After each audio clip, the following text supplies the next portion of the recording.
Good afternoon, everyone, and thanks for tuning in to this webcast. Our featured speaker today is Hunter Thurman, president of Alpha Diver. I've worked with the Alpha Diver team and Hunter over the years as I find their approach to consumer insights very complementary to the traditional data analysis I do on a day-to-day basis. As a reminder, Alpha Diver leverages neuroscience and psychology to understand consumer behavior. I've used their work over the past few years to understand everything from COVID reactions and consumer behaviors to real impacts to inflationary pricing and pressures on consumer behaviors. Years back, I challenged Hunter and his team to apply their measure to create a demonstratable leading indicator or a way to diagnose and even predict brand performance in an effort to find a predictive lens versus lagging indicators that are always backward looking. We're always in the search of looking for leading indicators, and so having worked with Hunter as long as I have, it's been very enlightening to hear some of his perspective because it kind of shares the why behind the numbers. Now we can connect the why and the numbers. Perhaps that can help create a leading indicator that everyone can use, for business planning purposes and from an investment standpoint. Now, Hunter and his team, they've been collecting data since 2018, comprising a longitudinal database, not just of what is happening in the market, but why those things are happening. And my team recently partnered with Alpha Diver to apply a long-term trend they're seeing in their data with real-world brand performance. And Hunter's going to go take us through this right now. So with that intro, Hunter, over to you. Great. Thanks, Nick. Great to be here. I'll clip through this. Hopefully everyone can see our slides. I don't have a ton of slides to cover, but I want to make sure we hit the high points of what we're looking at, and then we'll allow plenty of time for Q&A. So as you set up and as this first slide sets up, we're always interested in why people buy. Why do consumers and shoppers make the decisions they do? And what we're going to talk about today is mapping the psychology that we measure, the drivers and barriers of behavior between the ears, as we say, mapping that back to real world, which of course everything we do, all market research, all insights, and marketplace analysis should link to the real world. But as you said, we're really trying to demonstrate some of these lash ups and show these tangible links to real world performance. So look, we all know that decision making in the real world can be murky. Everyone talks about the omni-channel. We talk about all the multifaceted influences and forces going on out in the world. So it's murky. Why people do what they do day to day, moment to moment, can be something of a mystery, and yet we're all looking for this crystal ball as we teased in this session setup. Everybody's looking for an ability to predict, to forecast, to skate where the puck is going, whatever analogy you like.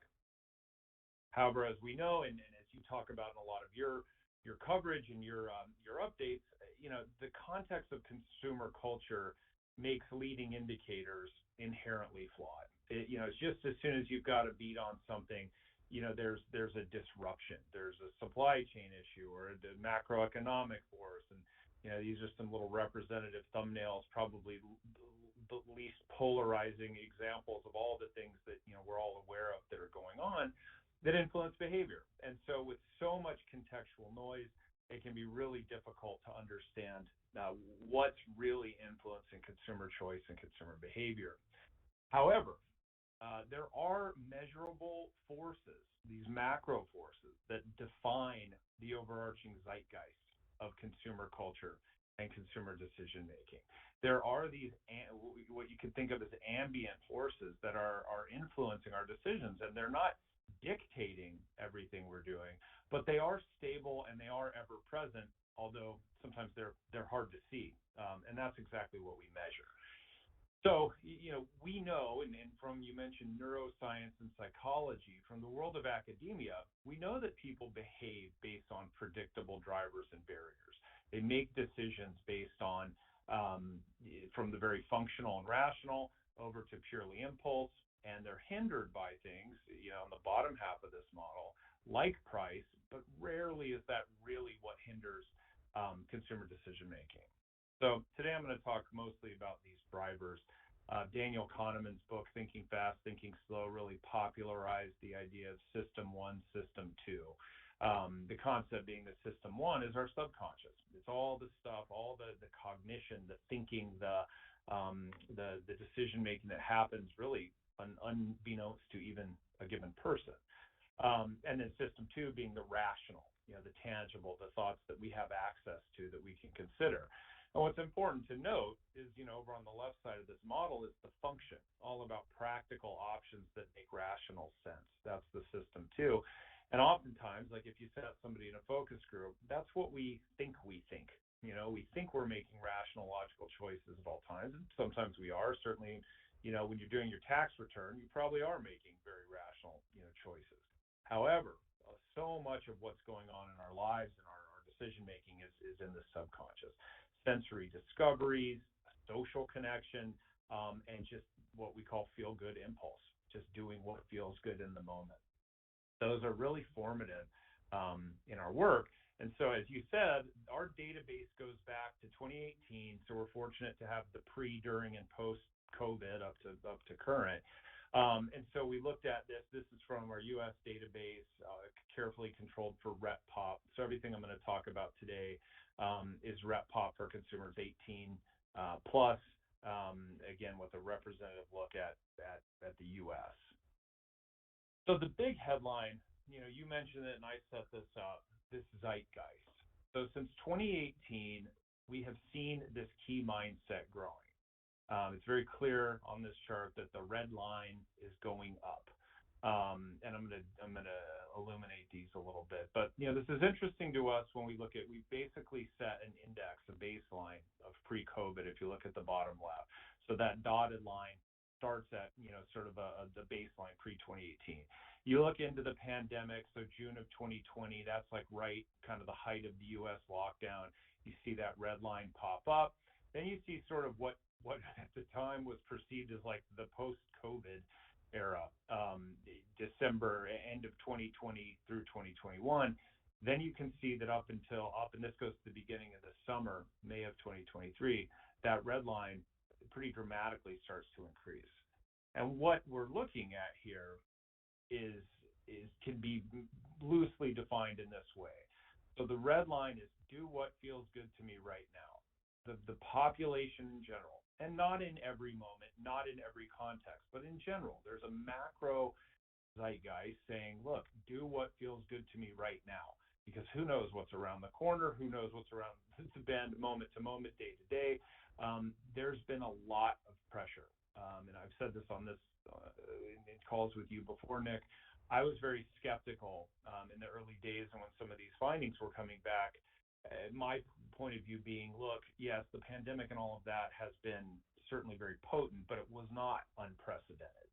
There have been pressures on people. But what we do see is that, in fact, fueled quite a bit by social media, which is a newer phenomenon, in our lifetimes, there is increase in anxiety. There is an increase in pressure. The heat is being turned up. And as a result, culturally, we're just doing what feels good in the moment, more of a YOLO, carpe diem, whatever you like, mindset. And you can see that comes at the expense, certainly, of the blue, do what makes rational sense. We've talked about this, Nick. I remember our call on revenge spending. There was a great article in the Wall Street Journal, and one of the quotes that pulled out was a guy that said, we've just decided that what we were going to do someday, we're going to do today. So you've reported on a lot of things, credit card debt, things like that. We're just not doing as much, responsible, rational things because all this pressure is causing us to want to seek relief and feeling better right now. And you can see that these middling ones, establish social connection and agreement, function as culturally aligned, in a culturally aligned way, and exploring new sensory discoveries. We're just kind of huddling in the middle. And as I said, the cultural zeitgeist that this reveals, and I don't think it's a big surprise to anybody, we want to feel better fast. I just want to do what feels good right now because the world is applying lots of stress. So lots of categories are benefiting from this. There's been a lot of things in food and bev, certainly, that have ridden this wave to a degree in spite of lots of pricing in the earlier part of the year. And so that's really the first big finding, and that's something that we've been looking at for years, and we've been using certainly in all of our work and in the guidance and discussions we've had with you guys. And so now I want to talk about this next chapter, this piece that we've evolved into and taken that psychological data and started to connect it to the real world. So what you see here, we did a study. We've actually been collecting data all through this year that we called the Bev 50, the Beverage 50. So we took the top 50 volume beverage brands and ran, if anybody's interested in it, did that report's available. We recently did a deep dive with the team at Beverage Digest on sports and energy. So there's lots of insight on the beverage category overall. And what you see here is just some examples of those brands, certainly not exhaustive. But we have consumers within our measure, we're able to assess where consumers perceive a brand to fit. So for example, on this page, Dasani, Aquafina, Celsius, consumers believe that those are brands that are functional options that make rational sense. So if that's what's driving a category, that's what's driving a consumer in a space, those brands are performing that job. They're in that neighborhood, we sometimes say. You look at Starry, that's an interesting one. It's obviously, a huge PepsiCo brand, but it's new. Along with AHA and LaCroix, these are new sensory discoveries. You look at, interestingly, a water, and then Pepsi and tea, establishing social connection and agreement. Those are things that, we all can agree on. Those are the top indexing brands from that study there. And then lastly, this neighborhood that we're kind of talking about. Do what feels good to me right now. Not terribly surprising that energy drinks and Mountain Dew kind of top that heap. And if you do look at that sports and energy deep dive, you'll see that a lot of isotonics, a lot of sports brands are over there too. I just want to set this as the stage of how we're attributing these brands and how we're basically assessing what people think of them.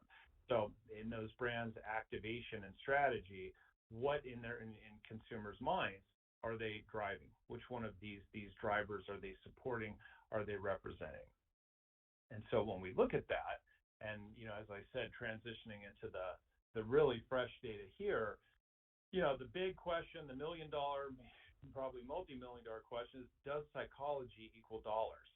So, we're seeing this. I mean, certainly our scientists are really excited about the magnitude of that perceptual signal. That red line moving is a big deal in our data, but does that equate to real life, and how does that connect? So recall, this is just the red line from the previous slide I showed you. This has been going up. This feel-good, fast psychology is, in no uncertain terms, defining the zeitgeist, defining what we're all kind of feeling and thinking. And in looking at the brands, per that example I just gave, for this analysis, we worked with the RBC team and took 7 to 17 brands that I'm going to talk about. Or you can see that they're from a range of categories. And the way we selected these 17 out of the Bev 50 that we analyzed, is these had the specific characterization that they were middle of the pack in terms of what we call routinization. So routinization is this is part of my everyday life. I use this, it's habituated, to use the psychology term. It's something that is, it's a habit. It's something that I do. If you ask somebody, do you drink, Diet Coke? When it's highly routinized, I go, oh yeah, yes, I do that. That's something I self-identify with. All of these brands were middle of the pack in that regard. So they're in a little bit of no man's land in that regard. That they're okay. They're fitting in people's lives with some degree of routine, but they're not the strongest performers, and so that makes them relatively, and again relative to the rest of the Bev 50 in these data, makes them vulnerable. It puts them in that space that oftentimes is the most vexing. How are they going to do? Are they going to decline? Are they going to grow? You see there's some established brands, specifically, some of the brands that have had some emphasis taken off of them, like Diet Pepsi, Diet Coke. But then there's Coke Zero, Body Armor, the Propel, Red Bull. I mean, there's some more, established brands. So this is the space that, and actually, what I meant to say is there's some smaller brands that have been sort of up and comers as well. So what we're interested in is, how can we find these brands that are kind of on the bubble, so to speak? What do we see as their prospects, and how can we forecast and predict their outlook? So this is those 17 brands by how strongly consumers, again, this RepPop US consumer sample, how strongly they perceive them to serve that feel good fast. So again, we don't just ask people, we have a more sophisticated measure, but what this is doing is saying, of those 17, Monster at the upper right is the most aligned with that mindset. When someone says, does this help you feel good now? Monster most emphatically says yes. And again, this isn't our opinion, this is consumer perception. Diet Pepsi does that least. So what we're starting to say is, all right, the consumer zeitgeist is feel good fast, do what feels good right now. How are these brands, arrayed out, perceived to do that? So those are the 17, and when we look at it, and when the RBC team took the sales performance data and we started to overlay these, this is where it got really interesting for us. So when we look at the brands, the lower ones, so the lower ones on that line I just showed you, they're less aligned with this impulse driver, this feel good now. Those brands produced the poorest performance relatively, either stagnation, stayed flat, or decreased in terms of volume sales. And so this is the RBC team used IRI as an overlay for volume, or IRI Circana, I should say. We see this correlation between the impulse feel good fast psychology and in this case a neutral or negative change in volume sales. The brands that were least aligned with that mindset, that consumers perceived to do that job the least, performed most poorly. We see the same thing on household pens. So the RBC team applied their numerator data, again correlating it with our data to say the brands that are least perceived to serve that zeitgeist driver that I've been talking about had not only a flat or negative change in volume, but also in household pen. Then, of course, the other side of that coin, the brands with higher zeitgeist alignment produced growth. So I mentioned a moment ago, like Monster is most aligned. Consumers perceive it to most deliver that help me feel good now. And you see those brands on this upper right quadrant. So we see this really strong, really clear distinction that we're excited about. It starts to show that not only does these metrics that I've been talking about up to this point guide how people feel about it, it guides what they're buying, what they're using. In this case, volume sales, and then likewise on pen, again looking at Circana data, numerator data from the RBC team, we see that the brands that align more strongly outperform in that regard too. So to the question of does psychology equate to sales, in these data, yes. We see that, and I sort of glossed past it, but these data that the team looked at are 2021 to 2023. So it's first half 2021 to first half 2023. It's an important point I glossed past. This is a 2-year trajectory. So over 2 years, you saw that red line that I was talking about, people just wanting more and more to feel good fast. You see that over a 2-year period, 2021 to first half 2023, a strong correlation in both pen and volume. So yes, we see in this data that in that case, psychology does align and does not only explain, but starts to provide prediction. And the predictive nature on this, so that red line that I was talking about, I'm sure we can talk more about this. I mean, clearly there's this wave, this kind of red wave, that brands can, and some brands are, whether they, are intending to or not, they're, those brands that have those stronger performance profiles are leveraging the psychology and then the associated heuristics, which is a kind of a $10 word from the world of psychology, but it's basically activational guidance. showing up in anything from promotions to communication to programmatic content. There are some very clear ways to serve that psychology. So brands can do that to position and activate in ways that let them ride that wave. I mentioned that the brands that we shared there, those 17, are in the middle of mature, or rather the middle of routine or routinization. We do see in the data that brand maturity and scale can impact which psychological levers will perform most strongly. So, for example, you did not see in that list like Coke, Gatorade, Pepsi, like the massive mainstream brands.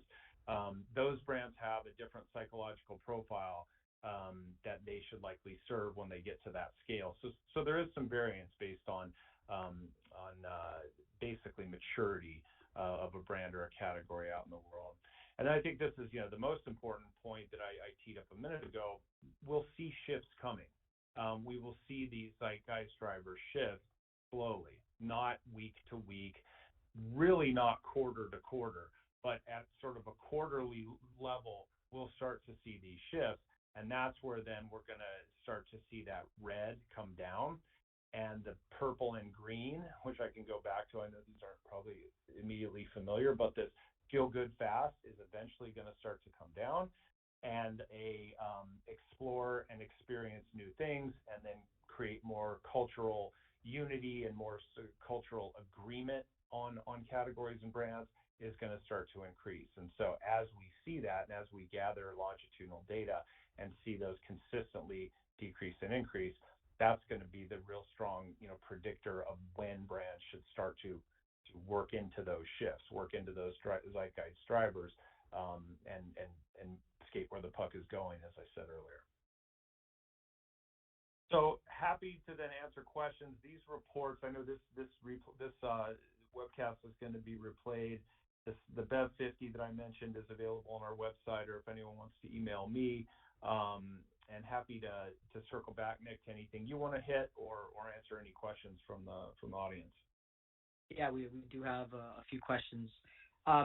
So I guess the first thing, for obvious question, is, obviously this focus on beverages, but could this be applied to other segments of the consumer products arena? Yes, it's a great point. So obviously we took beverage. We were interested in beverage. It's an interesting category. That's kind of an exemplar category. It's highly it's highly what's the word I'm looking for? Discretionary. If you think about bottled beverage, things like that. So there's some reasons strategically that it was an interesting use case for this one. But what we see in our broader data and our broader database and our broader work is that certainly that zeitgeist theme is true across, and we see other categories, whether food and bev or beyond, following suit. So we have not looked at them in as robust a manner as we did here, looking at 2-year data like your team helped us with, but we've seen consistently that other categories are experiencing similar impacts. So long answer to a short question, yes. We're certainly in the process of running more of these analyses. We can continue to do so, but we do believe, and we have reason to believe from our other data that this will be instructive across categories.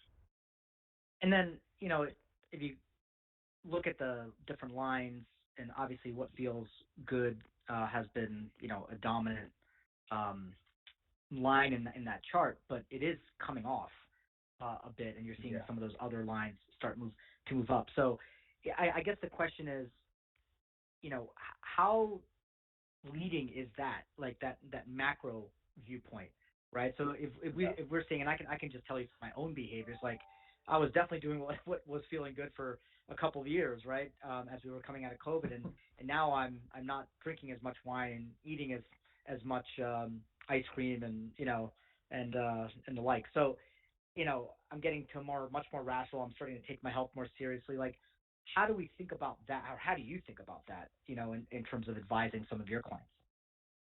Yeah, the unlock with it, and I think I'm nodding along to everything you just said. there's some interesting, more anthropological models that if you look back all the way back to like early 1900s, we do see these cycles. They tend to happen, and I've written a couple pieces on this, they tend to happen in alignment with the decade. So it's not to say that, on New Year's Eve 2029, we're going to flip to the next one. But we do see that these generational these decade generations, the 80s, the 90s, that people are, sort of familiar with, they do align, and it is cyclical. So what's interesting about it, and I see a question that basically aligns with what you just said, Nick, that the pendulum may swing back to this kind of better for me, what makes sense. If you look at the chart that I pulled back up here, and again, not to say that your individual experience, would have to be reflective, but the rational, what just makes full logical sense continues to decline. And what we see in that cyclical model, and what you find, is that it's not so much that we're moving away from just, what feels good in the pursuit of some stress relief, some pressure relief. We're starting to explore new ways. So like when you talk about, and I won't put words in your mouth, but like in my own experience, when you think about, okay, I'm trying to, drink less alcohol, eat healthier, whatever, what's interesting about it, and what can be a real unlock for marketers, is that people aren't doing that because they think it makes sense, and they're not using a purely rational lens. They're actually in a pursuit of trying to discover new ways of living, new ways of discovering. They're actually in more of an exploratory mindset. So, for example, better for you would not necessarily be defined as, low sugar, low salt, the more conventional rational metrics behind, quote, better for you. Better for you would actually be new experiences, new discoveries, more novel things. And so, if you're a marketer looking to an innovation trajectory, that's a whole other door, number 3, that this reveals, that it's not just about making sense, from a real rational, even the way you communicate, claims perspective. It's not all rational. It's actually about exploring new things, and discovering new. And we've talked about some of these things, some growing. I think we did it in a snacks call the other day. There was an example about chickpea brand from Frito-Lay. It's an interesting example of, look, it's not because chickpeas are so healthy and have fiber and all this stuff. It's because they're actually something new to discover and explore, as we try to find better ways as a culture and as individuals, to eat, to drink, to live. Yeah, helpful. And then can you just clarify what you were talking about regarding the maturity of the brand? So this whole Coke versus Coke Zero, discussion. Yeah, what we find is that, so when we look at the job of a category, so in this case, energy drinks. So I mentioned that deep dive we just did on sports and energy. We find that, and in that report, we were talking a lot about the overlap, the confusion between sports and energy. And what we find is that both sports and energy consumers perceive to do this job, do what feels good to me right now. And what we find is that when you're a massive brand, a category captain type brand, you really do need to align to the category space. But your innovation should look beyond it. So there's been a lot, especially in energy over the past year, acquisitions and all sorts of movement. It's instructive to say, look, this is what job the master brand is doing, and it should be doing it. If you're Red Bull, you should continue to do this. But from an acquisition, a portfolio, or a corporate strategy standpoint, you want to look to these other 3 neighborhoods, these other 3 directions to add additive experience. And I used the example the other day, talking with Dwayne Stanford about Gatorade pods. Everyone goes, oh, Gatorade pods. Those they're rational, right? They're over in the blue. They make sense. You can carry them with you. You're not transporting water. There's lots of rational reasons. But what's easy to overlook is that they've done in their activation, they've done a lot of like with this app, this personalization, which is actually in this purple neighborhood. It's actually in this new sensory discovery to explore and establish.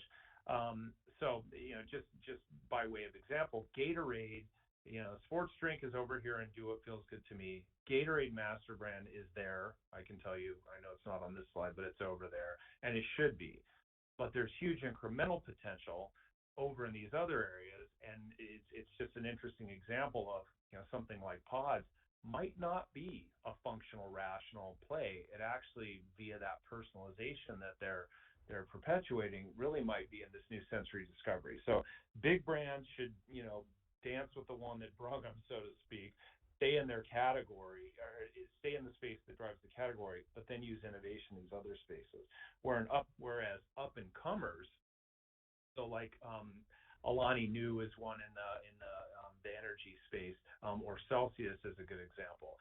Celsius is on this page over in the functional. Alani Nu is in the new sensory discovery space.